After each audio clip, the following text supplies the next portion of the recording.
Let's look at the Eagles losing one of their starters for the next few weeks, why one scout thinks Chase Claypool is the perfect depth trade for Philadelphia, and how Jalen Hurts and A.J. Brown, they've been cooking opposing defenses. I'm Thomas Mott. This is the Thomas Mott Show.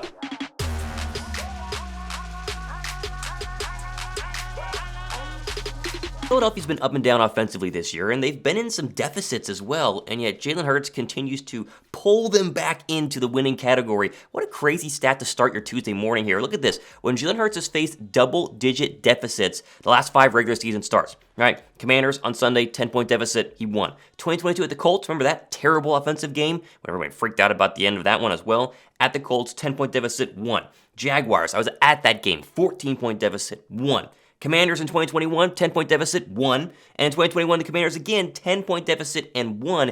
It's the longest quarterback win streak as well since 1950. He's won like 21 straight games. But Jalen Hurts, wins is a stat for a quarterback, whether you look great, whether you look bad. And coming from behind and bringing your team back from 10 double-digit point deficits is something that you got to give him credit for. And while people were doubting him, and I saw a lot of the comments yesterday saying, I didn't doubt him. I know. We all were curious, though, if he was going to start looking like 2022 Jalen Hurts. Well, what you saw on Sunday was pretty darn close to that. Eagles offense as well, it's 5th in the National Football League in points per game, 29.5 right now, which is really good. They're only behind Miami, who's padded by the 70-point drubbing of the Denver Broncos, Buffalo at 34.8, San Francisco at 31.3, and they're just behind by half a point Dallas at 31.0, although Dallas is scoring a lot from their defense, and so points per game is a little bit skewed there because their offense is not scoring that many points. It's also the first time Philadelphia scored 25-plus points in each of their first 4 games in a season in the entire history of the Philadelphia Eagles. Is the Eagle offense struggling a little bit? Sure, but the numbers say,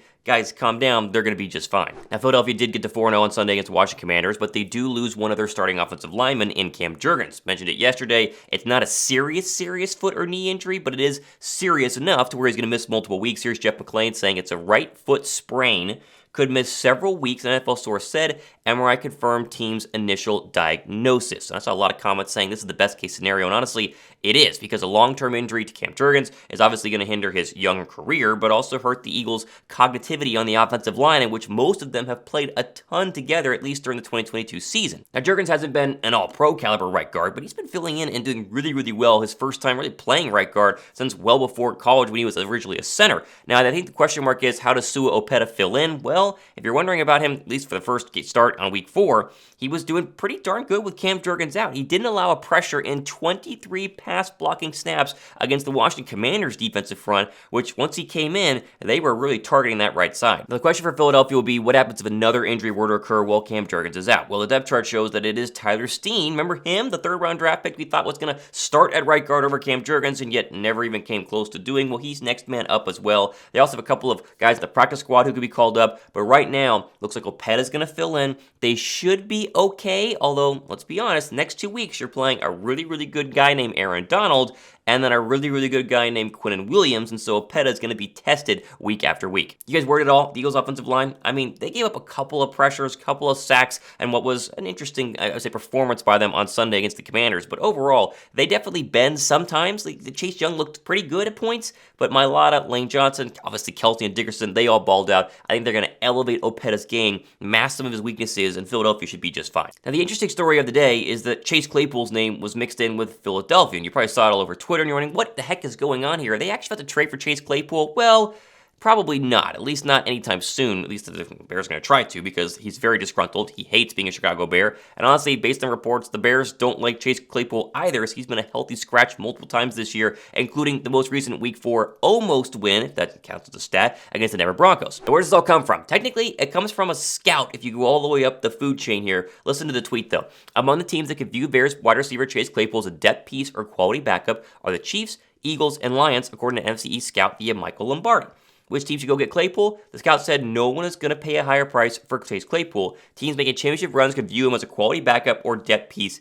End quote. Let me just make this straight. So you're not reading some crazy headline saying, are the Eagles going to trade for Chase Claypool? There's a report. The report is this. There's an area scout who works for one of these teams who says the Philadelphia Eagles view him as a quality backup. Now, does that mean the Eagles view him right now as a quality backup, or did they view him when they were scouting him coming out of college as a quality backup? Unknown. Now, it says it's from Michael Lombardi, and that's technically true, or Matt Lombardo, excuse me, but Matt Lombardo is just saying what the scout has been saying. He's not saying he's heard anything else internally from Philadelphia saying they want Chase Claypool. All he's saying is that scouts said they would view him as a quality backup, whether that means now or 2 years ago is really the main question. There's a bevy of issues with Chase Claypool. I mean, his stats are one thing. I mean, look at this. He's been absolutely atrocious so far. And a Bears offense that has moved the football recently against Denver, although still Matt Eberflus's team is not looking that great. But I think D.I. Birds, on the outside the Birds Twitter account, had the best overall summary of it, saying, quote, "I've seen some people mention Chase Claypool's potential trade target for the Eagles.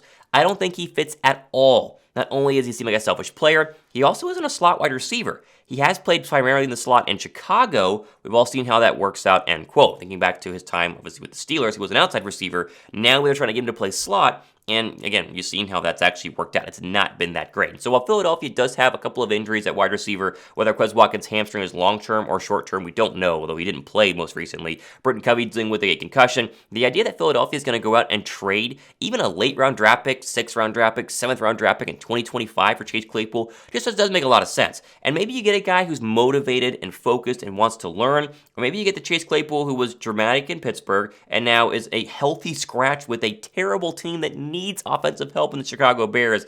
I don't see it happening. I'm big time out on this, and if it happens, I'd be very, very surprised. Let me put it this way. Would you guys do it? Would you do it for a 7th-round draft pick? If it's a 7th-round draft pick and the Eagles are off the hook after a season, there's no extra money, it's just a pure experiment, low-risk, high-reward sort of thing, would you do it? Let me know down below right now. Now, one of the big matchups heading into Philadelphia's Week 4 win against the Washington Commanders was Emmanuel Forbes versus Devontae Smith, but more specifically, A.J. Brown. And there's a really, really funny, I think, TikTok going around showcasing Forbes working on A.J. Brown, getting really excited early in the game whenever he was, putting the incomplete pass up hands there and John with A.J. Brown. Well, the rookie's been really, really good, and we think Emmanuel Forbes is going to be a really good player. But the fact that he was jawing against A.J. Brown and then got cooked by A.J. Brown is absolutely hilarious. I mean, the stats and the stuff you're seeing on your screen right now are just fantastic. How about this? Against Commanders rookie Emmanuel Forbes, according to PFF, A.J. Brown had 10 targets, 6 catches, went for a $142, 2 touchdowns, and of course 2 pass breakups as well. And that second touchdown, A.J. Brown got a unsportsmanlike conduct penalty because he just looked right in Emmanuel Forbes' eyes, sat the football down in his lap, and then walked away. Something which A.J. Brown said was not really professional to do, and that he should have known the situation for the team. But very, very funny that some of these cornerbacks think they can just waltz in and slow down A.J. Brown. It's just not possible. And again, you're a rookie. Or cornerback, you're confident. That's what you should be. You should be a confident rookie cornerback. But let's be a little bit humble when you go up against the Eagle receiving corps, because as we've seen, Philadelphia's receiving corps is elite. They can beat you on any given day. And if they're struggling a little bit, it's probably because we're rushing for 200-plus yards with DeAndre Swift in this offensive line on you versus the fact you're shutting us down 100%. Now, one final report in terms of injuries for the Los Angeles Rams. The report is you should see Cooper Kupp on the Rams maybe field on Sunday. He's at least going to give it a go and practice. That was confirmed by Sean McVay last week, saying it's looking like for Week 5 he's going to practice. He's not committed officially to seeing game time action, nor will he actually maybe be on a pitch count. I think that's a lot more likely, but you could see Cooper Kupp back out there for an offense that's been a lot better. Puka Nacua has been fantastic for the Rams, and Matthew Stafford is healthy. This is not an easy game for Philadelphia. We'll talk more about that tomorrow, but also for the rest of the weeks, be sure to subscribe as we get closer to 20,000 subs here on The Thomas Mott Show. I'm Thomas Mott on a Tuesday. This has been The Thomas Mott Show.